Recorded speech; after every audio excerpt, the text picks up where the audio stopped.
He got the whole world. In his hands got the whole world. In his hands got the whole world. In his hands got the whole wide world. In his hands He's got the whole world in his hands. He got the little tiny babies. In his hands got the little tiny baby. In his hands got the little tiny baby. In his hands got the whole wide world. In his hands. Say, we miss you, church family. We miss you, church family. We hope we can go there soon. Yeah. Bye. Bye. Please join me in prayer. From self-righteousness that will not compromise, and from selfishness that gains by the oppression of others, O Lord, deliver us. From the lust for money or power that drives us to kill, O Lord, deliver us. From trusting in the weapons of war and mistrusting the counsels of peace, O Lord, deliver us. From hearing, believing, and speaking lies about other nations, O Lord, deliver us. From suspicions and fears that stand in the way of reconciliation, O Lord, deliver us. From words and deeds that encourage discord, prejudice, and hatred, from everything that prevents us from fulfilling your promise of peace, O Lord, deliver us. Amen.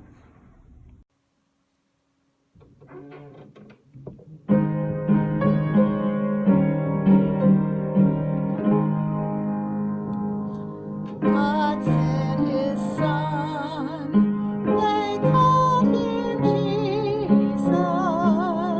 He came to love, heal and forgive. He lived and died to buy my pardon.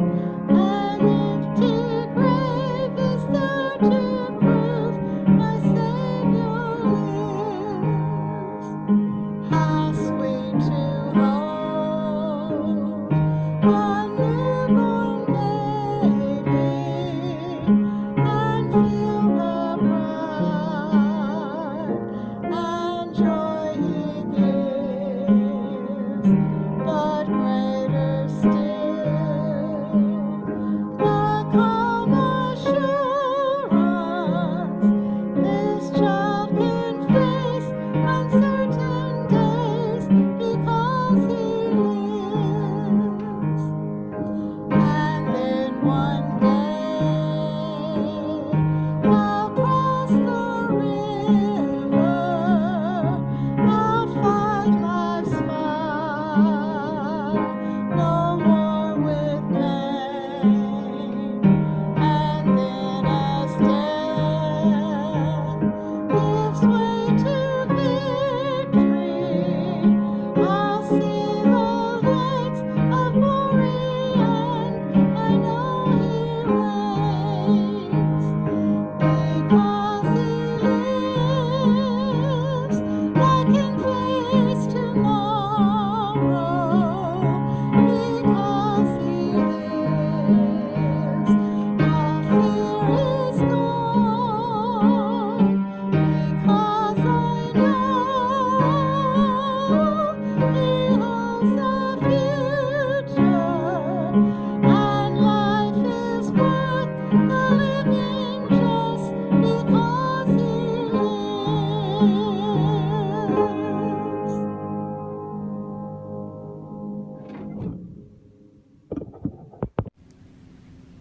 And now, our social creed. We believe in God, creator of the world, and in Jesus Christ, the Redeemer of creation. We believe in the Holy Spirit, through whom we acknowledge God's gifts, and we repent of our sin in misusing these gifts to idolatrous ends. We affirm the natural world as God's handiwork and dedicate ourselves to its preservation enhancement, and faithful use by humankind. We joyfully receive for ourselves and others the blessings of community, sexuality, marriage, and the family. We commit ourselves to the rights of men, women, children, youth, young adults, the aging, and people with disabilities, to improve the quality of life and to the rights and dignity of all persons. We believe in the right and duty of persons to work for the glory of God and the good of themselves and others, and in the protection of their welfare in doing so. In the rights to property as a trust from God, collective bargaining, and responsible consumption, and in the elimination of economic and social distress. We dedicate ourselves to peace throughout the world, to the rule of justice and law among nations, and to individual freedom for all people of the world. We believe in the present and final triumph of God's Word in human affairs and gladly accept our commission to manifest the life of the gospel in the world. Amen.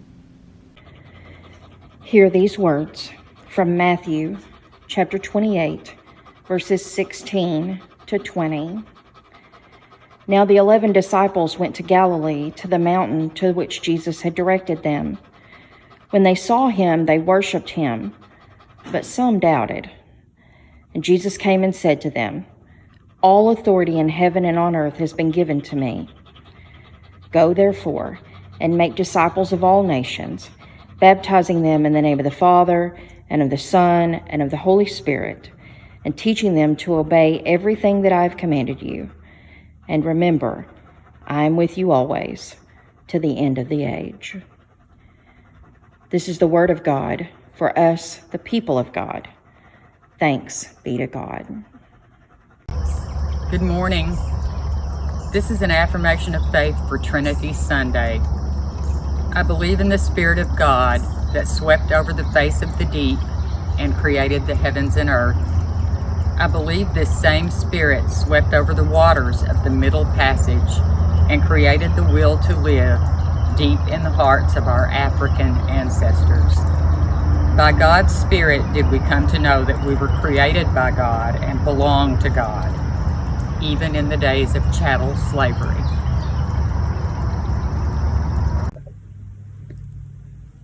I believe in the Spirit of God, the Almighty Creator. I believe in the grace and love of the Lord Jesus Christ, which has kept us as a people through racism, Jim Crow, lynchings, discrimination, disenfranchisement, and post-affirmative action. I believe the same Jesus who suffered on the cross and who equipped the apostles with grace in their persecution suffers with us in our tribulations and provides grace for every situation. I know that Jesus is walking with us even now and that God knows us no matter the challenge. I believe in the Spirit of the Lord Jesus Christ. I believe in the Holy Spirit and the sweet communion of saints that she creates. I believe that by the Holy Spirit our ancestors were empowered to found Sunday schools, churches, learning centers, and homes that have given us the foundation for the abundant living we have been promised. By the Holy Spirit, we are empowered to live in community with one another with love and peace. I believe in the power of the Holy Spirit. I believe in the triune God, who has covered our past, present, and future with grace, hope, and love. May the grace of the Lord Jesus Christ, the love of God, and the communion of the Holy Spirit be with us now and forevermore. Amen. Good morning, friends. I'm Pastor Melanie Tubbs of the Augusta and Bald Knob United Methodist Church, and I'm awfully glad that you decided to join us for a word this morning. This is Trinity Sunday, which is one of the more harder theological concepts for us to talk about. This is also Peace with Justice Sunday, one of the special Sundays that United Methodists remember and celebrate. It is a timely Peace with Justice Sunday. I decided to stick with the scripture from the lectionary assigned for Trinity Sunday. You heard that earlier in the video. The disciples have gone up on a mountain where Jesus had sent them a message that they were to meet him. And so they're there and they meet up with Jesus, the resurrected Jesus. And Jesus tells them basically that he has completed what he came to do, that he has done what he came to do. And he says, I've received all authority in heaven and on earth. So in other words, here's a big exclamation point on the life and the mission of Jesus. And then Jesus tells them something that must have been confusing at the very least and terrifying, quite possibly. Jesus says, now it's up to you. My part in all of this is done. The rest is up to you. Now, I don't know about you, but when I get a directive like that, I would like a rubric and a handbook. I would like a book of discipline.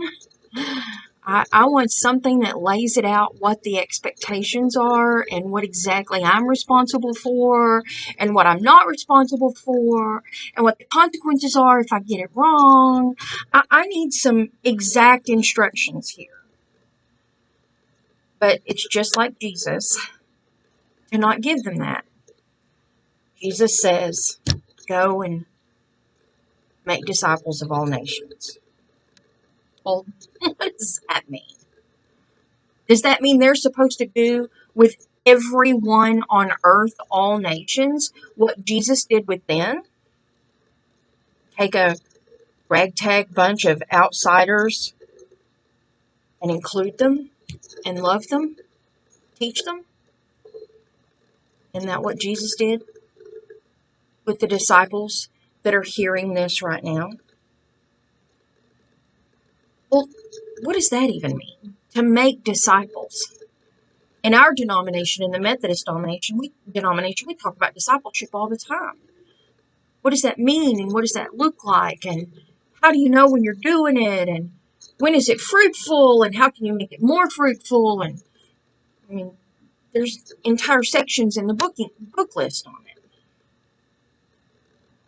Discipleship, making disciples. How do you know when that has happened? Believe it or not, one of the best places that I think you can get an answer to that is from one of my favorite books, Color Purple by Alice Walker.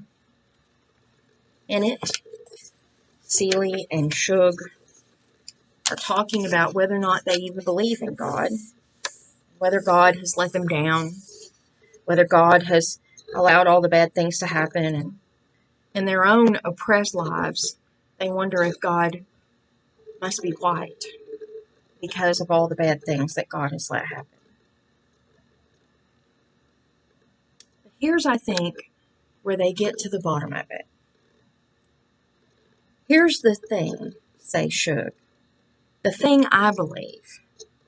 God is inside you and inside everybody else.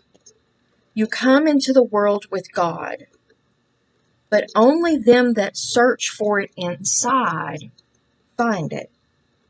And sometimes it just manifests itself, even if you're not looking, or don't know what you're looking for. Trouble do it for most folks, I think. Sorrow, Lord, feeling bad. It, I asked. Yeah, it. God ain't a he or a she, but a it.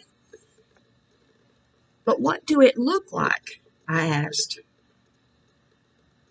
Don't look like nothing, she say. It ain't a picture show. It ain't something you can look at apart from anything else, including yourself. I believe God is everything, say Shook. Everything that is, or ever was, or ever will be. And when you can feel that, and be happy to feel that, you found it.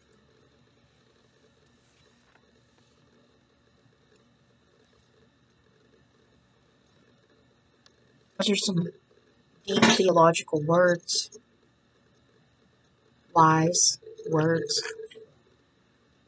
words that come from sorrow and pain and questioning and doubt. Today's scripture says some of the disciples were doubting, maybe all of them. Maybe being a disciple, how you know when that has happened and when you are a disciple, is when you see God in every person and when you are compelled to help others see God in themselves and also in everyone around them. Then you are and have made disciples. The rest will follow. All of that other stuff that we talk about, all of that scripture reading and study and praying and all that stuff, that will follow. What really makes you a disciple is when you realize that God is in you and in everyone else. And you can't keep yourself from trying to share that knowledge with everyone around you. Jesus wasn't really good at giving specifics. He didn't give a lot of instructions, and he taught in parables and metaphors that were often difficult to understand. He even told them sometimes, I don't expect you to get this.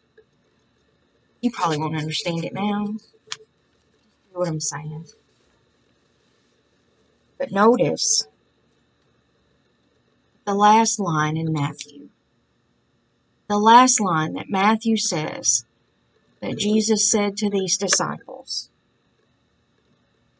is, look, I myself will be with you every day until the end of this present age.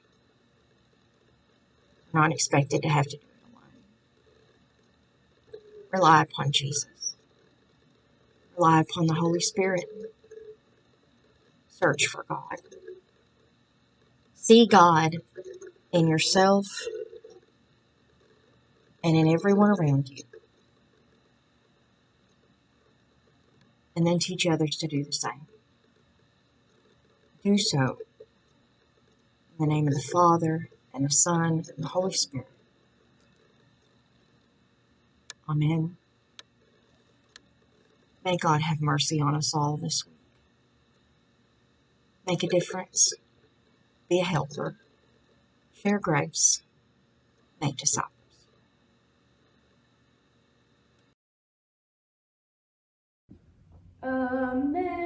Amazing grace, how sweet the sound that saved a wretch like me.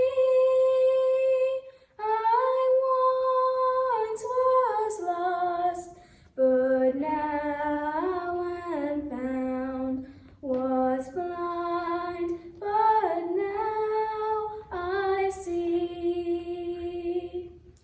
Was grace that taught my heart to fear, and grace my fears relieve.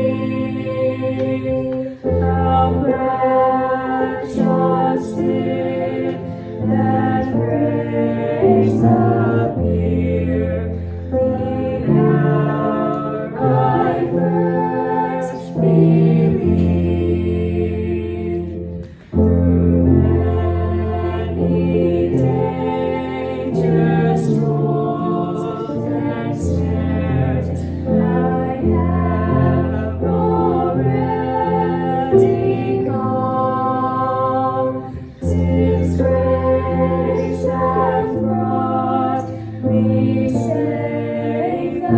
star, and grace will lead me home.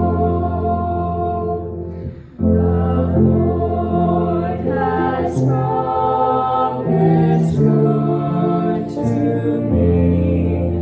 His word my hope secures.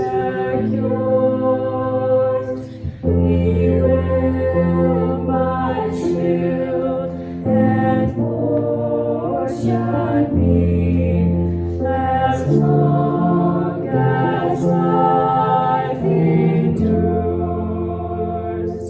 And in this flesh and heart shall fail, and mortal life shall cease. I shall possess within the veil a life of joy and peace. When we've been there 10,000 years, bright shining as the sun, we've no less days to sing God's praise than when we first begun.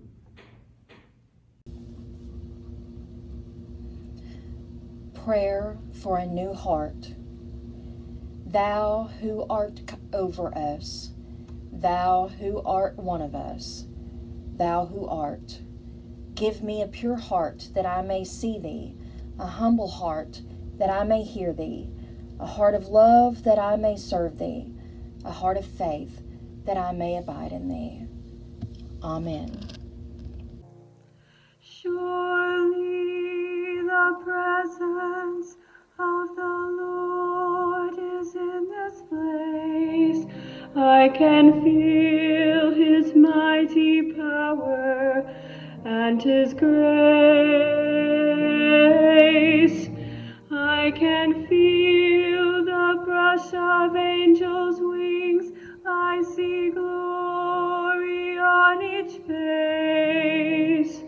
Surely the presence of the Lord is in this place. Bye guys, love you.